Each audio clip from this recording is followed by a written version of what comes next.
The arrival of Christopher Columbus and of Christianity in the New World changed history. 500 years on, commemorations of the event have sailed into controversy. Columbus made his home in Santo Domingo, capital of the Dominican Republic, in the island named Hispaniola.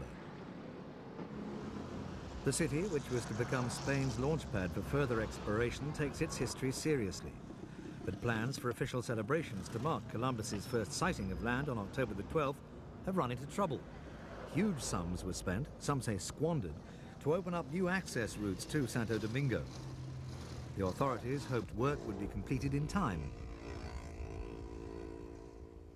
In time for Columbus Day, when President Joaquin Balaguer intended to inaugurate this giant lighthouse dedicated to the explorer.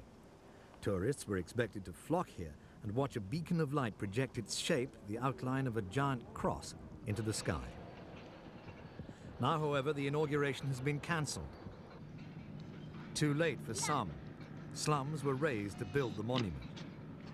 Some of the children displaced by the scheme have reclaimed, albeit momentarily, their former playground. But a new wall has been erected to separate their homes from the site where Pope John Paul agreed to celebrate Mass on the eve of Columbus Day. Neither he nor any of the faithful are intended to see what's left of the Maquiteria, the shanty town where much of Santo Domingo still lies, hidden from view by the wall. The Balaguer government planned to have the Maquiteria flattened. It had not foreseen there would be delays. Homes had numbers sprayed on them to show the order of future evictions. But the area was too big to be paved over completely, so the order came to fence it off. A roof is a right, not a privilege. The rallying cry the residents hope will be heard from behind their wall of shame. Evictions had already started in 1989. Homeowners were promised new accommodation on the outskirts of the city, but the promises failed to materialize in most cases. For the thousands still waiting 3 years later, the time had finally come to be seen and heard, to embarrass the government as it prepared to play host to foreign dignitaries. However, it wasn't embarrassment but tragedy that caused Balaguer to reconsider his lavish anniversary plans just 3 weeks before the Pope's arrival. A peaceful protest ended in panic and disaster on September the 19th. Plainclothes police opened fire on the crowd. A human rights activist was killed and 2 trade union leaders injured in the debacle. The victim was named as Rafael Ortiz. A young lawyer, 27 years old, a brilliant young man, totally dedicated to the most noble ideals. There aren't many young men like him. And look how they took his life, how they've assassinated him without any reason. Such events have done little for Balaguer's waning popularity. To dedicate a great monument to Columbus was not his idea, but that of his predecessor and mentor, dictator Rafael Trujillo. By making that dream come true, the 86-year-old Balaguer may have hoped to secure for himself a place in the history books and in the annals of the Roman Catholic Church by underlining the evangelical impact of Columbus on the Americas and on the Dominican people in particular.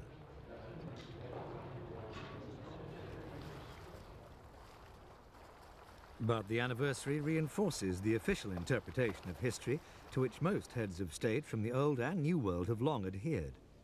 An interpretation many believe was kept alive in the genteel circles of ruling elites who live comfortably with half-truths. The full facts were indeed ignored for centuries, just as the poorest residents of Santo Domingo who are now being kept away from sight have been ignored. Some of them were recently relocated in the new developments allegedly built for them. But many of the flats completed months ago are still empty. No one knows why, although allegations of corruption in high places are rife.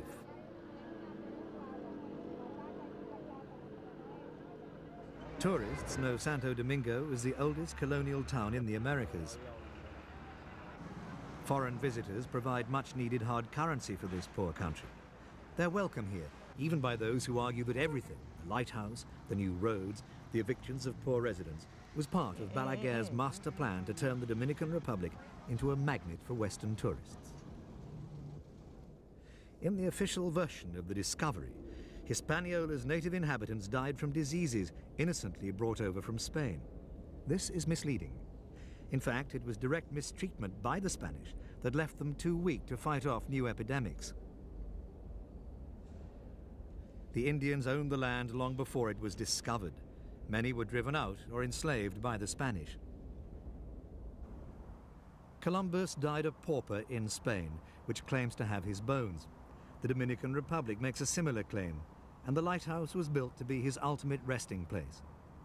500 years on, the memory of the great admiral, as he's known, lives on. So does the controversy that surrounds his legacy.